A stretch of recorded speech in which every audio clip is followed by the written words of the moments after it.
In today's video, I'm going to teach you how to make Notion aesthetic by adding a color block. First, open your browser and head to Notion.com. If you're new to Notion, this is the homepage for both the web app and sign in. Once you're there, look for the option to sign in with Google. Click the Google button to continue. A small window will appear asking you to choose a Google account. Select your account to grant access and complete the sign in. If you usually log in a different way, that's fine. Just get signed in and you'll end up in your workspace.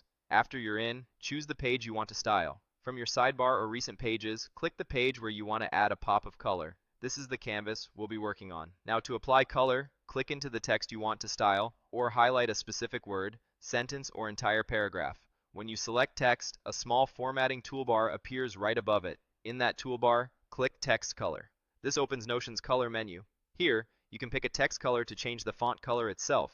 If your goal is more of a color block effect, choose one of the background options in the same menu. This creates a highlight behind your text that stands out cleanly on the page. Select the color you like, and you'll see it applied instantly. If it's too bold or not quite readable, just open the text color menu again and switch to a lighter or darker option. Repeat this process on the next piece of text you want to style. Click or highlight it, open text color, and select a color that fits your theme. As you continue, think about consistency. Pick 2 or 3 colors that complement each other and use them intentionally. For example, one for section headings, one for subheadings, and a soft background color for important callouts. This makes your page feel cohesive rather than busy. Also, keep readability in mind.